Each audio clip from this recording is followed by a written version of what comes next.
اسلام کی بہار بہار شریعت۔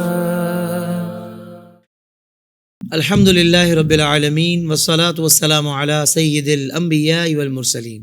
ناظرین کرام، السلام علیکم ورحمۃ اللہ وبرکاتہ۔ میں ہوں آپ کا میزبان حافظ محمد طاہر قادری اور آپ دیکھ رہے ہیں IDS بہار شریعت۔ ہمارے ساتھ تشریف فرما ہے حضرت علامہ مولانا طاہر مدنی صاحب۔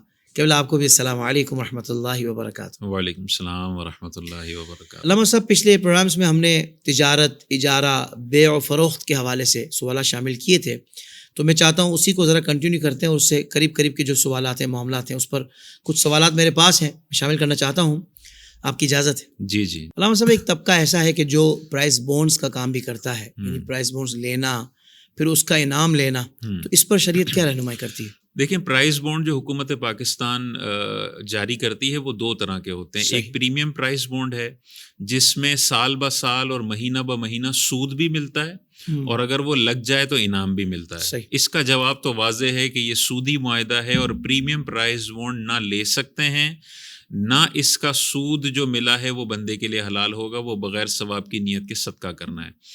دوسرے جو پرائز بونڈ ہیں جو زیادہ تر استعمال ہوتے ہیں، وہ پرائز بونڈ ہیں جن میں اگر انعام لگا تو انعام ملے گا، انعام نہیں لگا تو آپ کا جو پرائز بونڈ کا اماؤنٹ ہے وہ وہیں کا وہیں کھڑا رہتا ہے۔ تو ہمارے کثیر علماء کرام نے اس پرائز بونڈ کے جائز ہونے کا فتویٰ دیا ہے، کیونکہ اگر ناجائز ہوگا تو دو وجوہات کی بنا پر ہوگا، یا تو جوے کی وجہ سے ناجائز ہوگا یا سود کی وجہ سے۔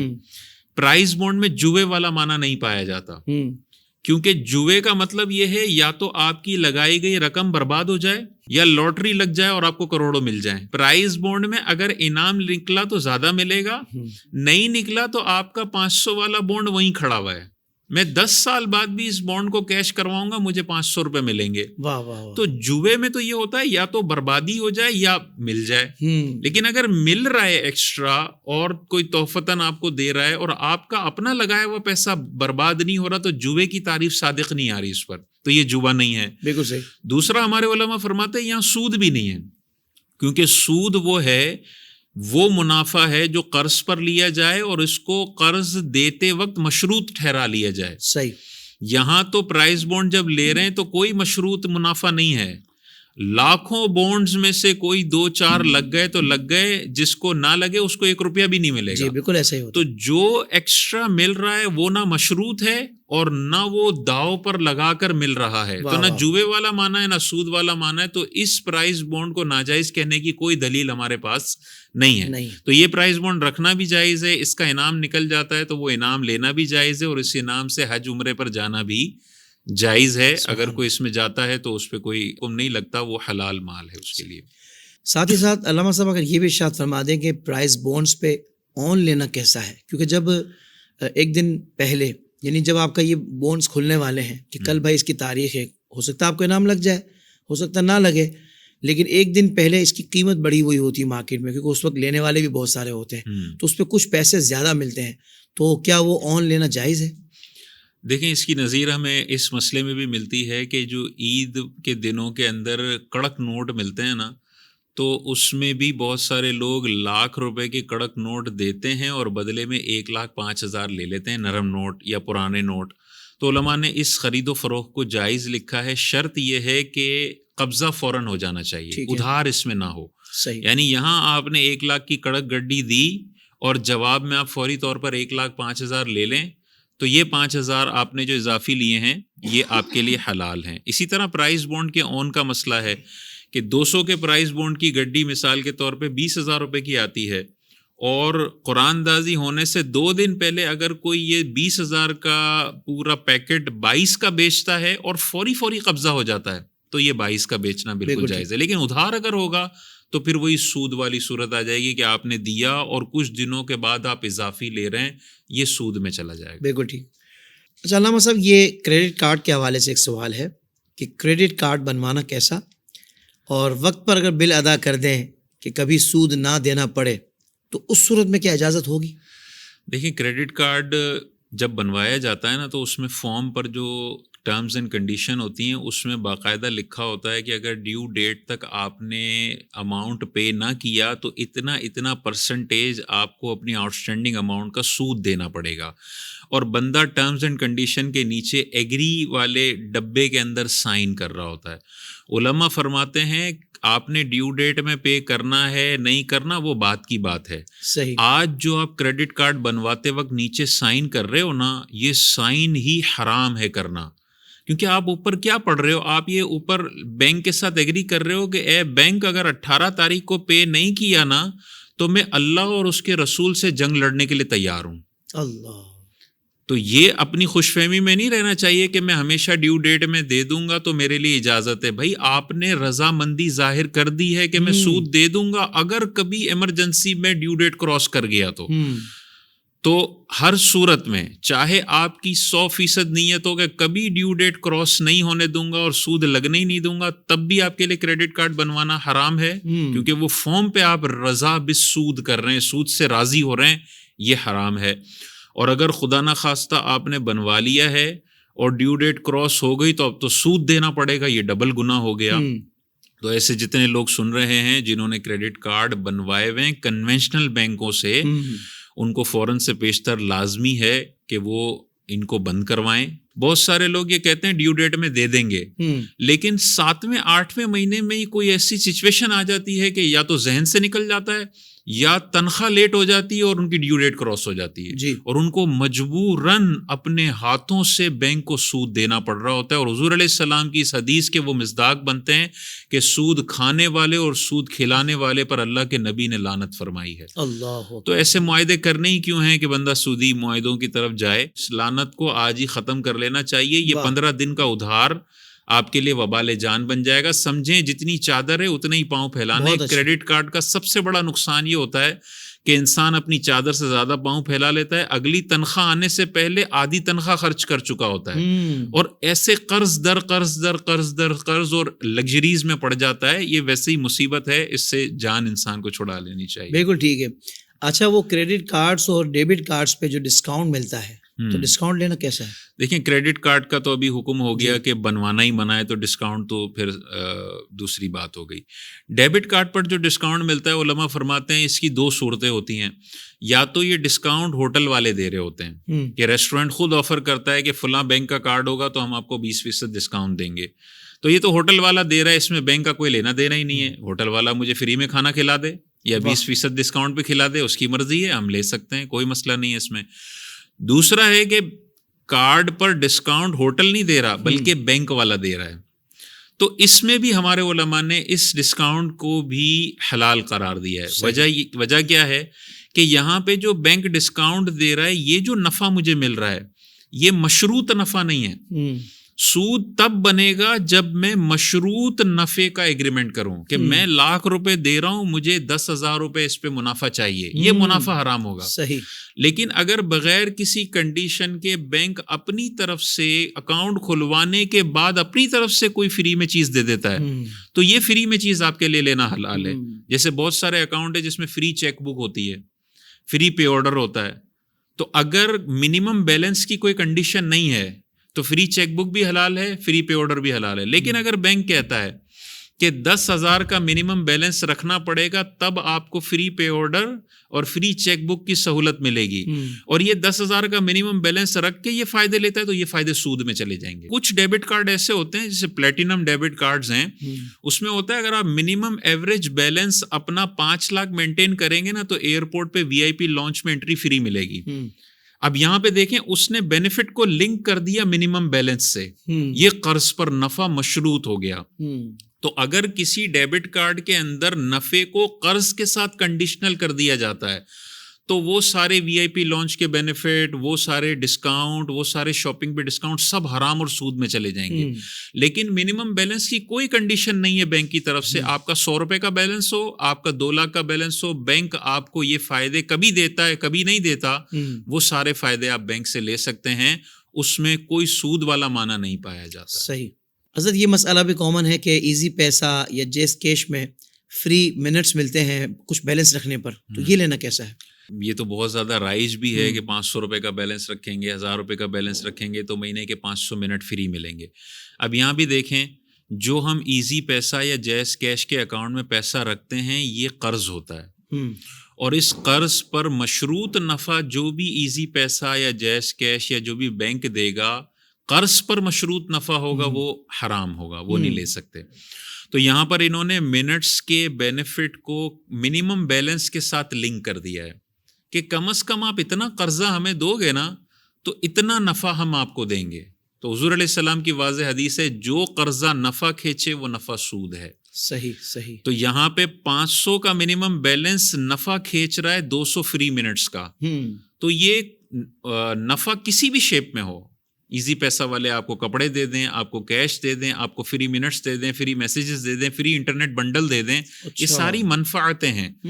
یہ ہر طرح کی منفعتیں جو قرض کی بنیاد پر ملتی ہیں وہ ساری کی ساری سود میں آئیں گی اگر قرض کے ساتھ مشروط کر دیا. اور ان اکاؤنٹس میں ہمیشہ مشروط ہی ہوتا ہے, جو منیمم بیلنس رکھے گا اس کو فری منٹس ملیں گے, جو نہیں رکھے گا اس کو نہیں ملیں گے.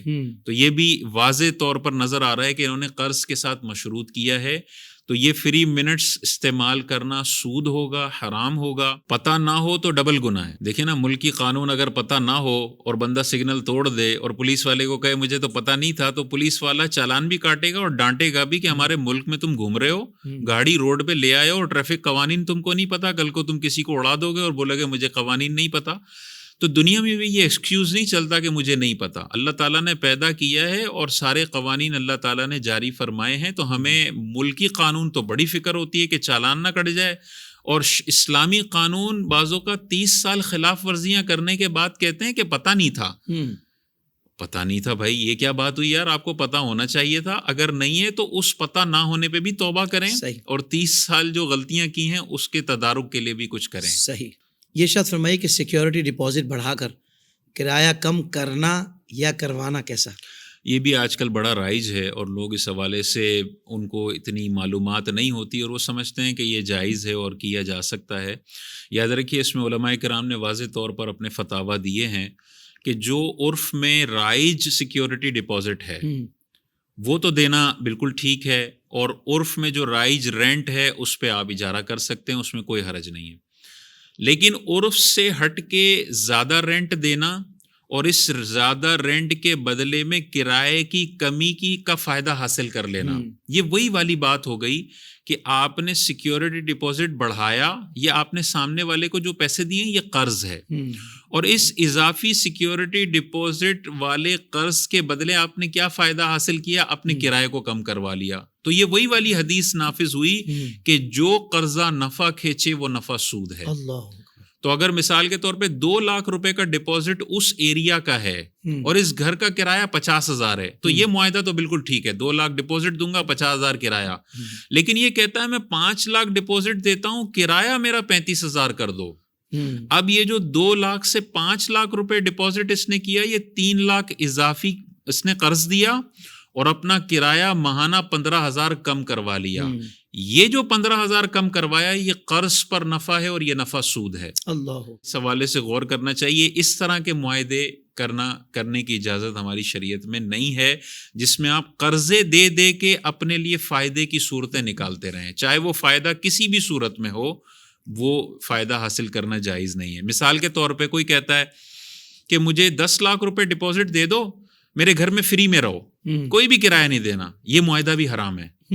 کہ دیکھیں اس نے ڈپازٹ دے کے اپنا پورا کرایہ معاف کر لیا, تو یہ ڈپازٹ دے کے گھر میں فری رہنے کی منفعت حاصل کر رہا ہے, اور حدیث میں آ گیا ہر وہ قرضہ جو نفع کھینچے منفعت کھینچے وہ حرام ہے. تو اس کا اس گھر میں رہنا حرام ہوگا. اللہ, نہ علماء سے رہنمائی لینے کی ضرورت محسوس کرتے ہیں اور اس کے بعد بس لگے ہوئے ہیں اور نفع, آنکھیں بند کر کے نفع اٹھا رہے ہیں. تو یہ آج کا آنکھیں بند رکھنا دین کے معاملے میں, یہ کل دماغ کھول دے گا آپ کا. بس اللہ تعالیٰ ہمیں سمجھ عطا فرمائے کہ ہم جو بھی کام کرنے لگیں تو اس میں ایک مرتبہ شرعی رہنمائی ضرور لے لیں. یہ آئیڈیاز آپ کے لیے ہے, الحمدللہ رہنمائی مل رہی ہے, اور جو شریعت کا حکم ہے وہ آپ کو پتہ لگ رہا ہے. بس اللہ کرے کہ ہم سیکھنے والے بن جائیں. علامہ صاحب, قسطوں کا کاروبار کرنا اور ادھار پر چیز کو مہنگا کر کے بیچنا یہ جائز ہے؟ دیکھیں ادھار پر چیز کو بیچنا یہ بالکل جائز ہے، اس میں کوئی ممانعت نہیں ہے. صحابہ کرام رضوان اللہ تعالیٰ علیہم اجمعین نے چیزیں ادھار میں بیچی ہیں، تو ادھار میں بیچنے میں کوئی قباحت نہیں ہے. اسی طرح اپنی چیز کا جو مرضی آپ ریٹ ایگری کروانا چاہیں، رکھنا چاہیں، اس کی بھی شریعت نے آپ کو اجازت دی ہے. تو قسطوں کے کاروبار میں یہی ہوتا ہے، ادھار پر چیز بیچی جا رہی ہوتی ہے اور تھوڑی مہنگی بیچی جا رہی ہوتی ہے. تو ادھار پر بیچنا بھی جائز، اور اپنی 100 روپے کی چیز کو آپ 1 لاکھ روپے کا بیچنا چاہیں اور سامنے والا خریدنا چاہے تو اس میں بھی شریعت نے کوئی پابندی نہیں رکھی ہے. تو اس سے جواب آ گیا کہ قسطوں کا کاروبار تو جائز ہے، لیکن اس میں 2-3 چیزیں ذہن میں رکھنے والی ہیں. پہلی چیز یہ ہے کہ جب سودا ہو رہا ہوگا، ظاہر ہے جب سودا ہو رہا ہوگا تو وہ یہ بتائے گا کیش میں لوگے تو 1 لاکھ روپے کی، ادھار میں یا قسطوں میں لوگے تو 1.5 لاکھ کی. یہ بتا سکتا ہے وہ، اس میں کوئی حرج نہیں ہے. لیکن جب سودا ہوگا تو دونوں میں سے ایک قیمت کو فکس کرنا لازم ہے. اچھا، یہ نہیں کر سکتے کہ میں سودا کر لیتا ہوں 2 دن بعد آپ کو بتاؤں گا ادھار لے رہا ہوں یا کیش لے رہا ہوں. اچھا، یہ حرام ہو جائے گا، منع ہے، اللہ اکبر. یہ نہیں کر سکتے. سودا کرتے وقت قیمت کا متعین ہونا ضروری ہے. صحیح. تو وہ کہے کہ بھائی تم نے ادھار والا ریٹ بھی دیا ہے، کیش والا ریٹ بھی دیا ہے، میں سودا ڈن کرتا ہوں ادھار والے ریٹ پہ. صحیح. یہ ڈیل بالکل بہترین ہو جائے گی، اس میں کوئی قباحت نہیں ہے. دوسری چیز قسطوں کے کاروبار میں یہ ہے کہ آپ مالی جرمانہ اس میں نہیں لگا سکتے. یعنی اگر 12 قسطیں ہیں اور 10 تاریخ کی ڈیٹ فکس ہوئی ہے تو آپ یہ کنڈیشن نہیں رکھ سکتے کہ تو نے اگر قسط ڈیلے کی تو 5% ایکسٹرا جرمانہ لگے گا. مالی جرمانہ اسلامی شریعت میں جائز نہیں ہے. یہ اگر لگایا تو وہ پیسہ واپس کرنا پڑے گا، اور اگر اس کنڈیشن کے ساتھ یہ سودا ہوا تو یہ سودا بھی ٹھیک نہیں ہے. صحیح. تو قسطوں کا کاروبار کر رہے ہیں تو مالی جرمانہ اس میں نہیں ہونا چاہیے.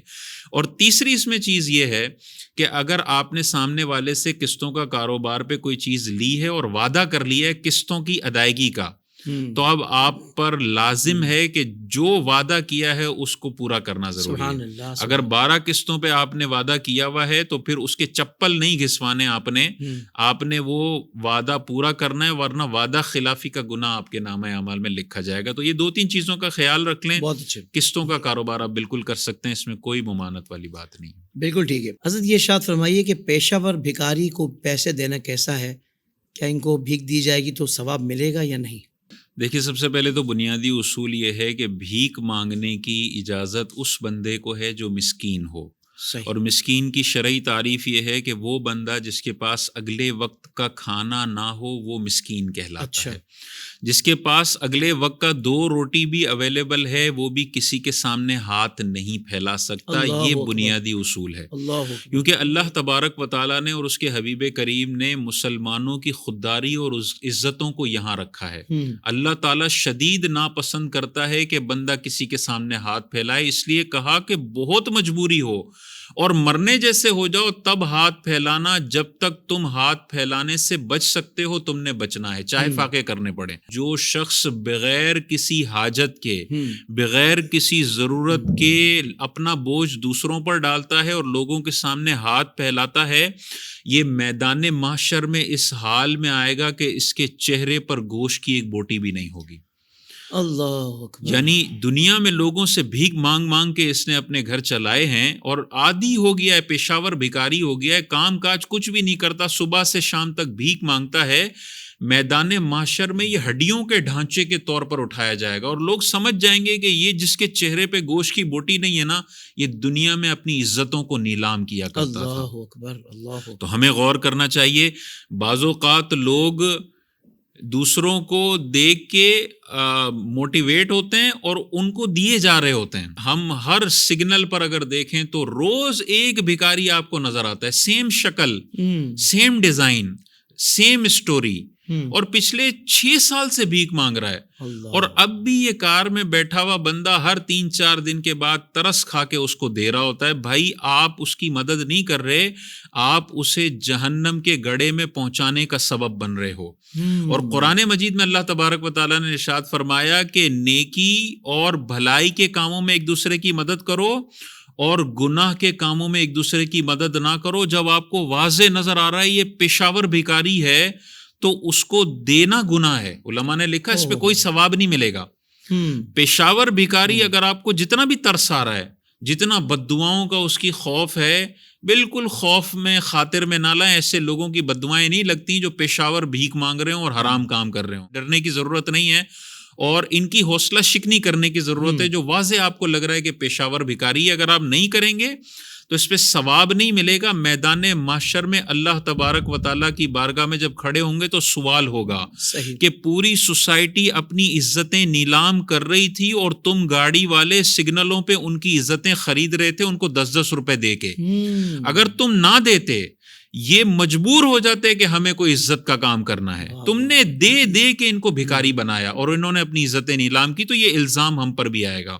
اس کے باوجود بھی اگر آپ کو کوئی معذور نظر آتا ہے، کوئی بوڑھا نظر آتا ہے اور آپ کو دل مانتا ہے کہ یار پیشاور نہیں ہے، 9 to 5 اس کی جاب بھیک مانگنا نہیں ہے، جب مجبور ہو جاتا ہے نا تب نظر آتا ہے مجھے، اور معذور بھی ہے تو اس کو تو دینا ہے. صرف ضرورت مندوں کو دیں جن کو آپ کنفرم ہے کہ ضرورت مند ہے. جہاں ذرا سا بھی ڈاؤٹ ہو رہا ہے یا جو بار بار جس کی شکل نظر آتی ہے، خدا را ان کو نہ دیں. یہ دینا بھی گناہ ہے اور اس پہ کوئی ثواب نہیں ملے گا. بالکل ٹھیک ہے. حضرت مسجد میں بعض اوقات نماز کے بعد کوئی ایک شخص کھڑا ہو کر بہت روتے ہوئے، اور ایک مخصوص لہجہ ہوتا ہے، میں نے دیکھا ہے لہجہ بھی سب کا تقریباً قریب ہوتا ہے نا، جیسے کوئی خاص ٹریننگ کہیں سے مل رہی ہے جی کہ میرے گھر میں یہ ہے، فاقے ہیں، یہ ہے، وہ ہے. وہ مسجد کے اندر بھیک مانگ رہا ہوتا ہے. تو مسجد میں کسی کو بھیک دینا جائز ہے یا نہیں ہے؟ بالکل آپ نے صحیح کہا کہ ان کا پورا ڈیزائن اور اسکرپٹ بھی تقریباً ایسا لگتا ہے ایک ہی محفل میں بنایا ہے. 4 جملے نارمل بولیں گے، 5ویں میں رونا شروع کریں گے، 6 میں تھوڑا زیادہ رونا شروع کریں گے، اور 7ویں میں، اور سب کو پتا ہوتا ہے ڈرامے بازی کر رہا ہے. اور وہ ڈرامے بازی چل رہی ہوتی ہے. بعض اوقات کچھ لوگ بیوقوف بن جاتے ہیں اور ان کی جھولیاں بھر رہی ہوتی ہیں. اگر نہ بھر رہی ہوتی نا تو یہ ڈرامے بازی کب کی بند ہو چکی ہوتی. دکانیں چل رہی ہیں تو یہ ڈرامے بازی ان کی چل رہی ہے.